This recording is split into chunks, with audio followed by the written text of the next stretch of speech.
Hello all of YouTube, and welcome to my Machine Head Discography review. Now I know what you're thinking. Where's the Metallica review? You said that was your next review, blah blah blah blah blah blah blah blah. Here's a clip. Yo!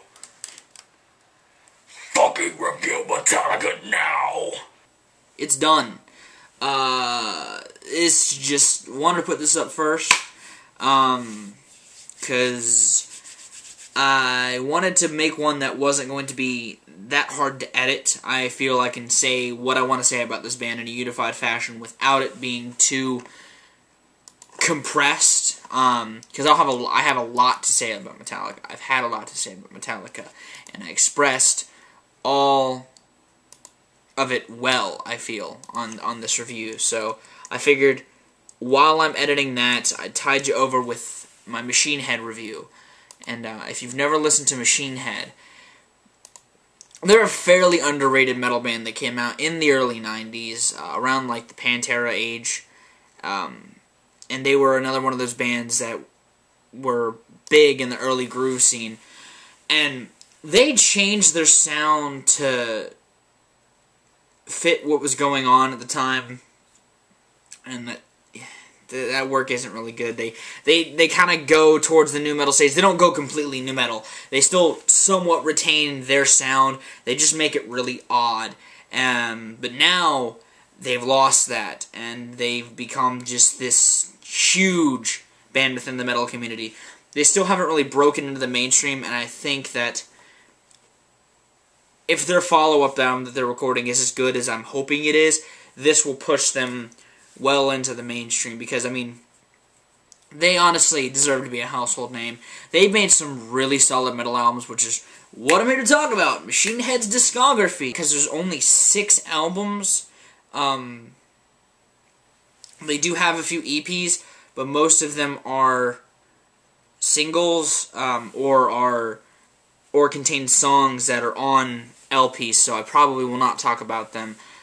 They did have a track, I think it was called New Revolution, on one of their EPs, but that EP is extremely hard to get a hold of. I have never listened to that song, so I can't review it, but I can review the LPs. So why don't we get started? And the first album they released was called Burn My Eyes, which was released back in 1994, and this is the only album of theirs to feature Steve Kontos on drums, and he was replaced after this by Dave McClain. And to be honest, I think Dave McClain is a much better drummer. I think Dave is phenomenal. Not to flack Steve's work, but Dave is just this whole other level of a drummer. He does traveling drums better, which is something that Groove needs, and he's just fairly more technical than Steve was. But for a debut, this is still phenomenally done. They came out of the gate strong with this. I mean, even just the guitar tone is groove. Just that gritty, grungy, sludgy guitar tone. They do that very well, and the traveling drums is, again, Groove has a fair amount of traveling drums. And Steve does a good job of that on some songs like Davidian. That opening, that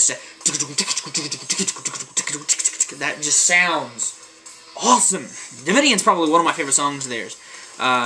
It being about the incident in Texas. I don't really know much about it, but that's what the song's about. And they talk a lot about socially conscious stuff.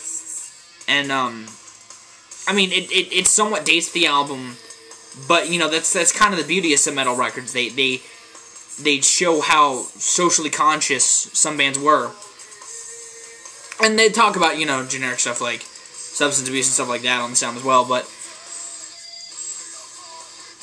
this album just, it astounds me, the fact that a band can come out of the gates in a changing time of metal, Groove being the change from the thrash of the 80s, and they just do it so well. They show that bands can just start with this. And granted, you know, Violence was, I think, Rob's band before, but it just,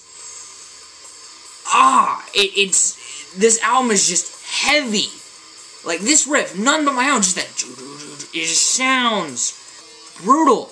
It's a good good album that mixes harmony with a punch to the face.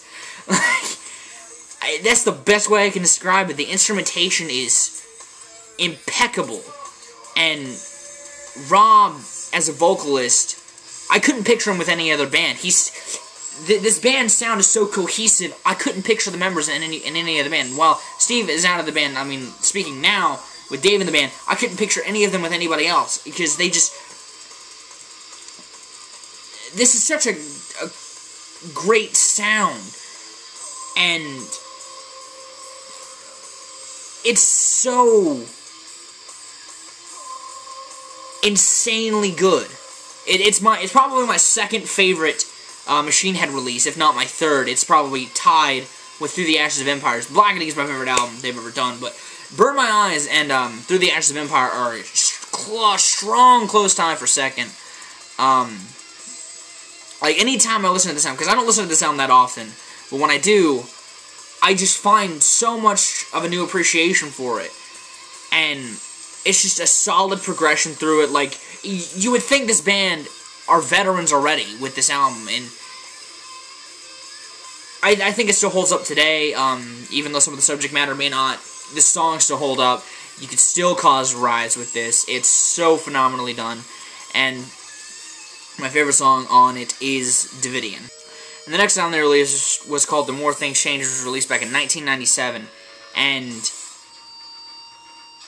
this album really expands on Burn My Eyes sound, yet also forges toward the future, which was a fairly different sound for them, but I'll get to that when I talk about the next release. They combine a lot of speed, not just on this song, Stuck on Earth. There's a couple of other songs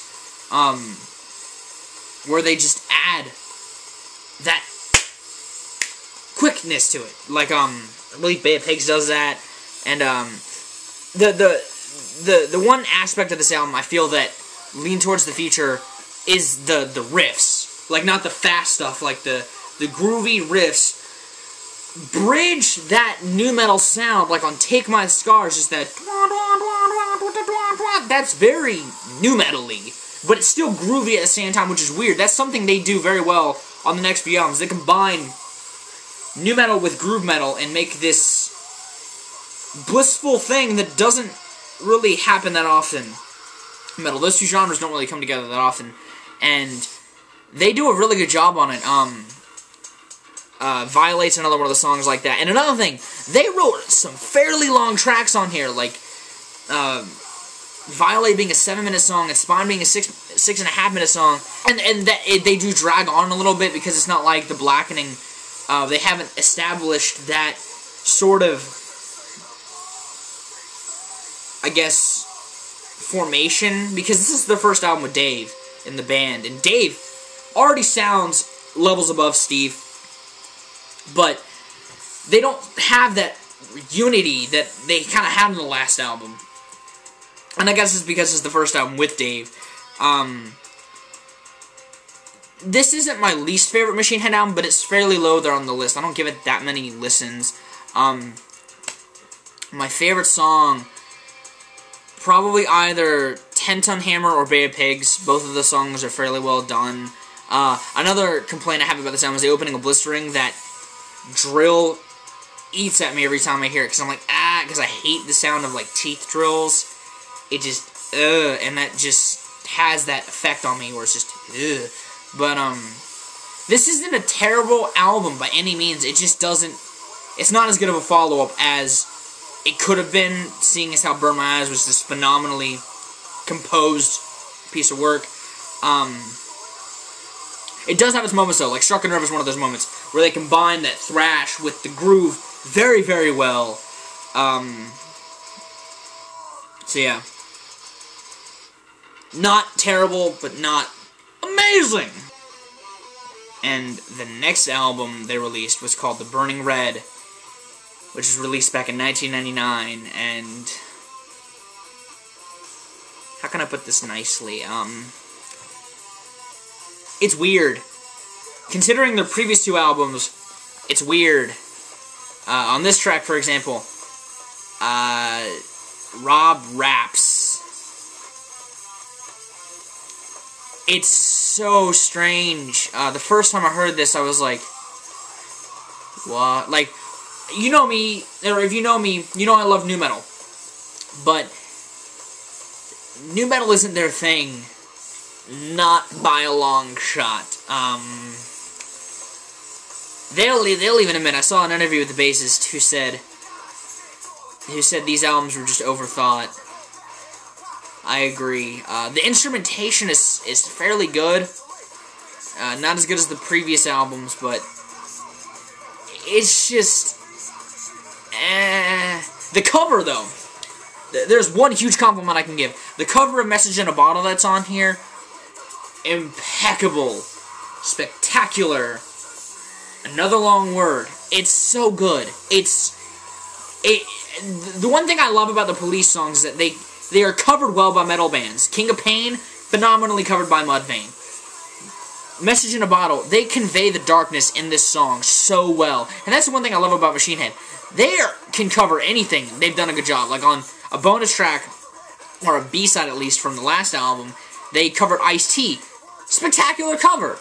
Very good cover. Like, it's so fantastic because it does lean towards this, and he doesn't really rap like he does on this. He just sounds different when he's rapping on Colors. And I think that if they would have done that, it wouldn't have been as bad. If they did what they did on Colors on this, it wouldn't be as bad. But they made it too poppy. Like, From This Day, Desire to Fire is kind of like that. There's just a lot of mediocrity, which I'm not used from them. It's probably in tie with my least favorite. My favorite song on here, probably The Blood, the Sweat, the Tears. Devil with the King's Card's good too. But yeah, it's just a unique listen. It's weird to hear them do this. Not like Limp Bizkit, but their own spin on that genre. And the next album they released was called Supercharger, which was released back in 2001, and basically they took the last album and expanded it. Again, the riffage isn't bad, it's just not up to their standard, and Rob sounds a little strange, because he raps again on, like, American High, which opens with a Tarzan chant, which is just bizarre. It's really bizarre.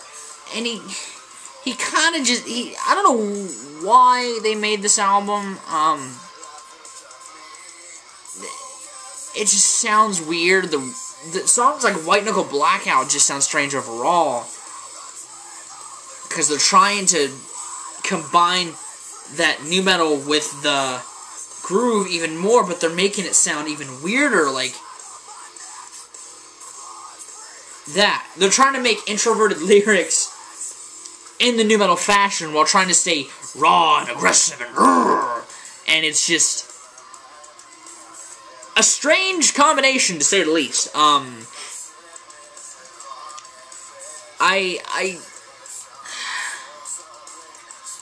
really don't know any huge compliments I can give to this album, besides the riffage isn't terrible.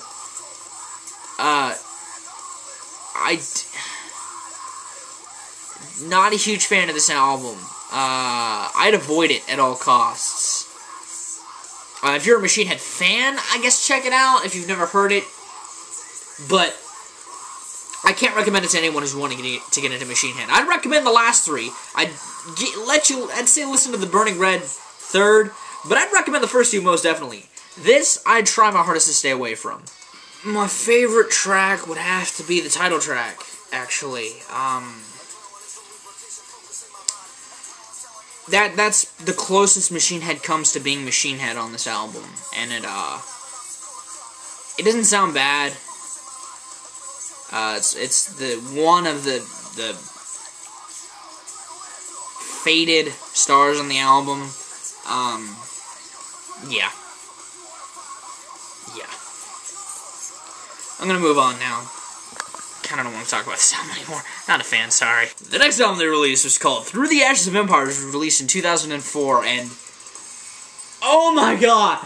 This album is amazing.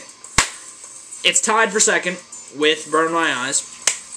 And as you can hear, they're back to the way they used to be, but like, expanded. What they did on this album is they kind of forged a new sound where they're groovy,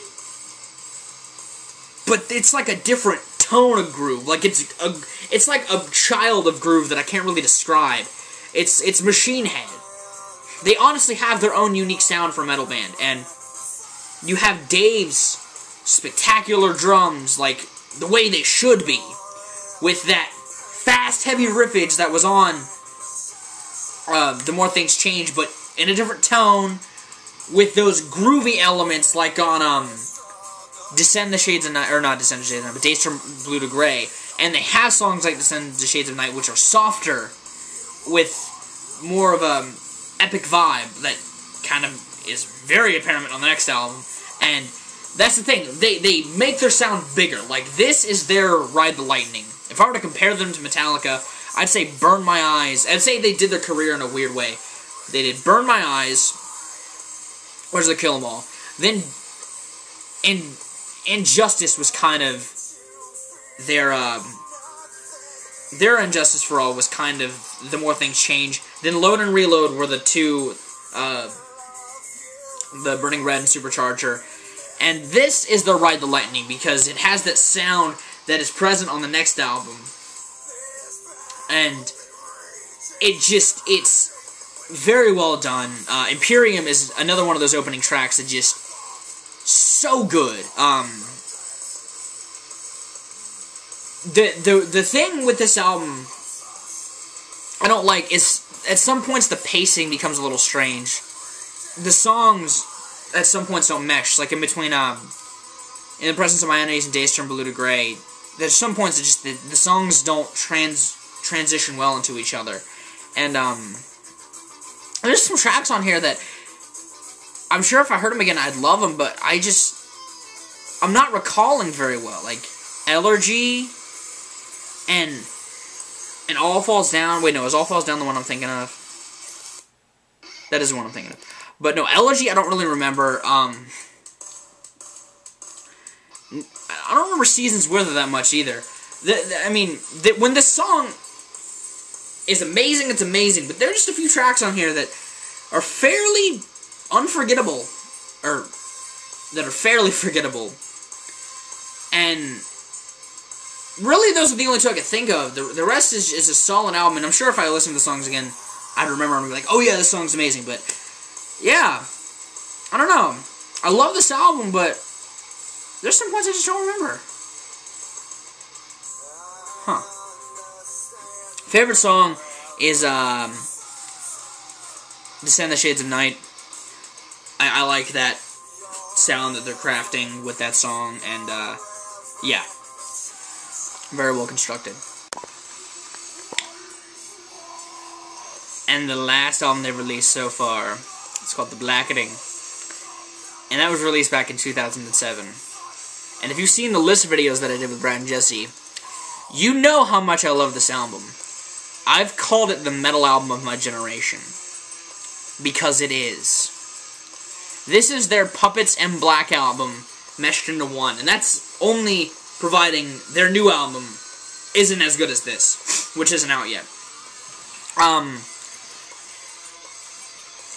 Clenching the Fist of Descent is the new Battery. It has that acoustic opening that leads into this killer riff, and it's a long-ass song. 10.5 minutes is a hell of a ride, but even though the songs on this album are fairly long, the shortest being about 5 minutes,